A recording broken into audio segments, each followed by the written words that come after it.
मेरा की एक बहुत अच्छी पंक्तियां हैं कि जीतने वाले कोई अलग काम नहीं करते हैं, वो प्रत्येक काम को अलग ढंग से करते हैं। एक कहावत भी है कि हरकत में ही बरकत है। आरजे कार्तिक कहते हैं कि करो कुछ ऐसा कि मिसाल बन जाए। बहुत राम राम। हमारे बीच आज हैं बेहरा ग्राम पंचायत के प्रधान जी, और ये गुर्जर गौटिया के निवासी हैं। आज उन्हीं की बैठक पर हम लोग बैठे हुए हैं। हमारे बरेली मंडल में तमाम गुर्जर समाज के ग्राम प्रधान हैं, और भी ग्राम प्रधानों से मेरा कहीं ना कहीं थोड़ा बहुत ताल्लुक रहता है। लेकिन मैंने देखा है कि ग्राम ग्राम प्रधान के जो हाथ में है वो बहुत कुछ पैसा तो आता नहीं है। ग्राम निधि जैसे इस तरह से विधायकों के हाथ में आती हो या सांसदों के हाथ में आती है। प्रधान जो है वो ग्राम जो संसद है, लोकसभा होती है, या जो इकाई है राजनीति की, वो सबसे छोटी इकाई है। ग्राम प्रधान, प्रधानमंत्री एक होता है, उधर प्रधान होता है, और जो देश का पूरा देश संभालता है उसे हम प्रधानमंत्री कहते हैं। और पूरे गांव ग्राम पंचायत का जो नेता होता है, जो मुखिया होता है, उसे ग्राम प्रधान कहते हैं। तो ग्राम प्रधान एक ऐसी ताकत है, वो चाहे तो बहुत कुछ करा सकता है। अगर वो अज्ञानता बस अगर कुछ नहीं जानता है तो पूरे गांव के लिए कुछ नहीं करा पाता है। तो ज्यादातर प्रधान जो लोग हैं वो सक्रिय ना होने की वजह से अपने गांव में बहुत कुछ काम नहीं करा पाते हैं। और ओमवीर जी की जो विशेष खासियत है, जैसे कि मैंने कहा है कि अलग दिखाने के लिए कुछ अलग करना पड़ता है, तो ओमवीर ने वैसे ही किया है।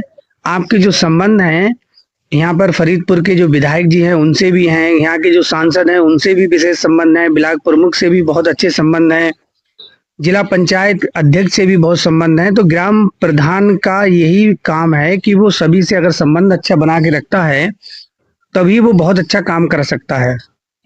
और इनका ये दूसरा कार्यकाल है जहां पर इन्होंने ये चुनाव लड़ा है। ग्राम प्रधान है जिसके बेहरा ग्राम पंचायत के, यहाँ पर किसी भी गुर्जर समाज के व्यक्ति को चुनाव लड़ना तो बहुत दूर की बात थी, लोग सोचने से भी डरते थे। तो उन्होंने वो ऐसा करके दिखाया है कि लगातार वो 2 बार जीते हैं, और बहुत ही हिम्मत और बहादुरी और साहस का काम है।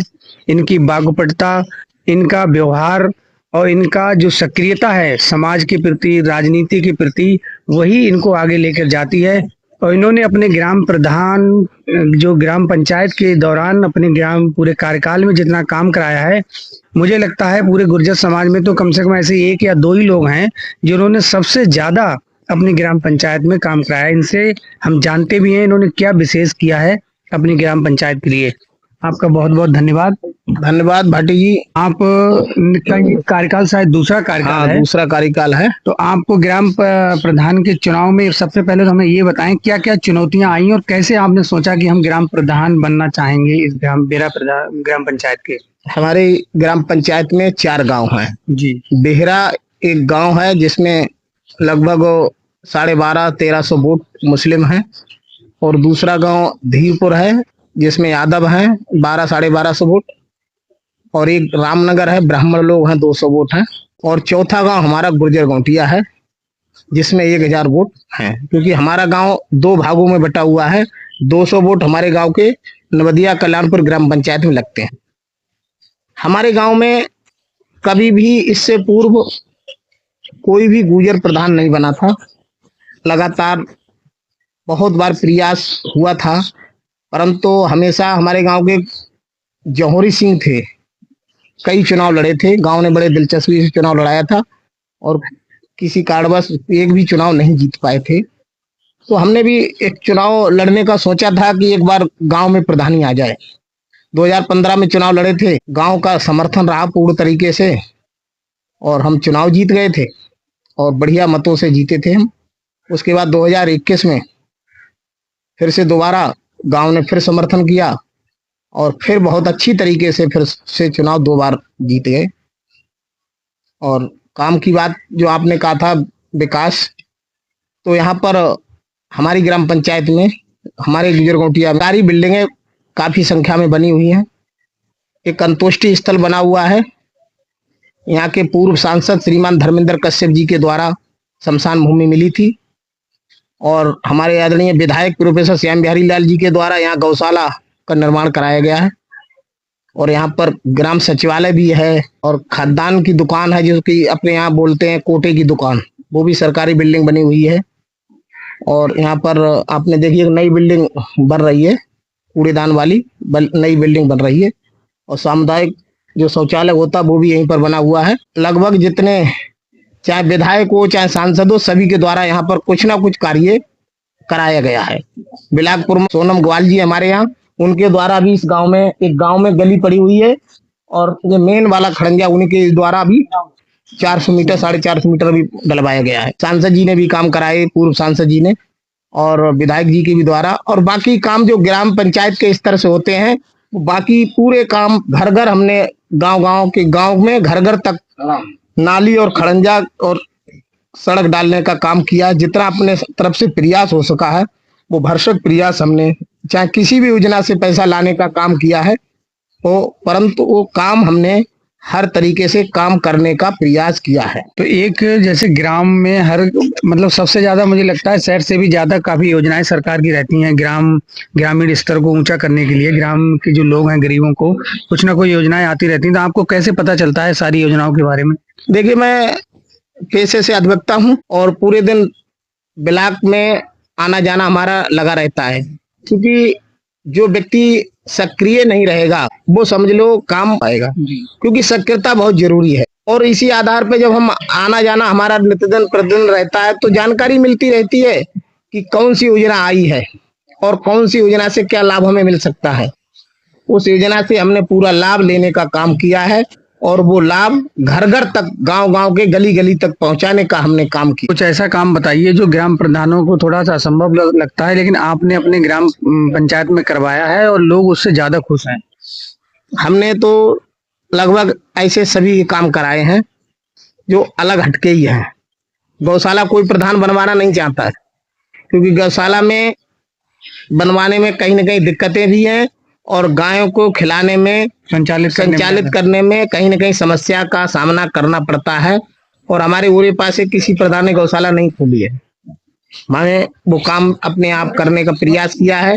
सरकार की तरफ से 50 रुपए एक गाय के लिए मिलते हैं, जबकि 50 रुपए में कहीं ना कहीं भरण पोषण होना असंभव है। उसके बावजूद भी हम कहीं न कहीं से प्रयास करके इधर उधर से गाय की सेवा करने का काम पूर्ण तरीके से। तो अभी एक थोड़े दिन पहले की योजना चली थी सरकार की कि जो प्राथमिक विद्यालय हैं उनको अगर किसी ग्राम में बच्चे कम होंगे, अगर ग्राम पंचायत में विद्यालय में 50 से कम, तो वो वहां से ट्रांसफर कर दिया जाएगा, बंद कर दिया जाएगा। तो आपके यहाँ ऐसा कोई दिक्कत तो नहीं थी? हाँ, ऐसी दिक्कत हुई हमारे यहाँ और अभी अधिकारियों से हमारा मिलना हो रहा है। कहीं न कहीं एक विद्यालय हमारे यहाँ बेहरा में बंद हो गया है, क्योंकि उसमें 38 बच्चे थे। अच्छा। और संख्या बच्चों की उपलब्ध नहीं हो पाई, इसलिए सरकार के द्वारा स्कूल बंद कर दिया गया है। अब बच्चों की संख्या उसमें लगभग पूरी हो गई है और प्रयास भी किया जा रहा है उस स्कूल को, बेहरा वाले को हम दोबारा चलवाने का प्रयास करें। तो ऐसी समस्याएं जो इस तरह की हो रही हैं, आपको क्या लगता है कि इसमें कैसे सुधार हो सकता है? सुधार क्या, असल में गांव में एक प्रचलन सा हो गया है कि व्यक्ति प्राइवेट स्कूल में बच्चों को भेजने का काम कर रहा है, जबकि प्राइवेट स्कूलों में बच्चे जो भेजे जा रहे हैं उनसे ज्यादा कहीं अधिक गुणवान योग्यता वाले व्यक्ति अपने सरकारी स्कूलों में हैं, जबकि वहां लोग नहीं पढ़ाना चाहते हैं, जबकि सभी सुविधाएं सरकार के द्वारा मुहैया कराई जा रही हैं।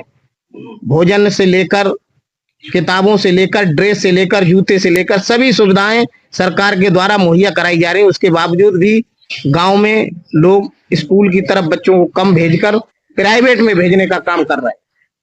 हाँ, मुझे लगता है कि जो प्राइवेट स्कूल हैं उनकी चमक धमक की वजह से, या जैसे वो दिखावा ज्यादा करते हैं उसकी वजह से लोग वहां भागने की कोशिश करते हैं।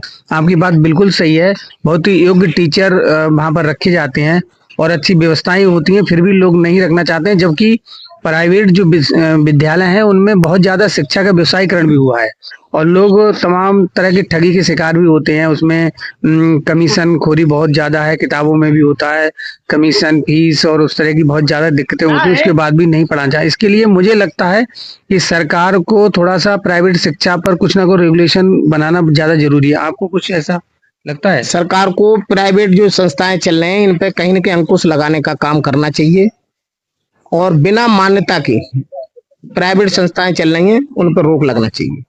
और जब उन पर रोक लगेगी तो स्वतः हम सब जो गांव वासी हैं कहीं न कहीं प्राथमिक विद्यालय में, सरकारी बिल्डिंग में बच्चों को भेजने का काम। धन्यवाद प्रधान जी, मुझे लगता भी है क्योंकि आपने अपने गांव में बहुत अच्छा काम करवाया है हमने, और लगभग सभी ग्राम प्रधानों से हटकर आपने बहुत अच्छा विकास किया है।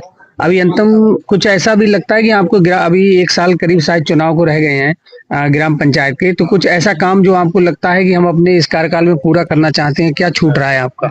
ऐसे कई काम हैं और उन कामों को हम अपने निगाह में हमारे हैं, उन कामों को हम पूर्ण तरीके से कराने के लिए तैयार हैं। हमारी रामगंगा के बिल्कुल आपने देखा भी, गांव बिल्कुल रामगंगा की चपेट में आ चुका है।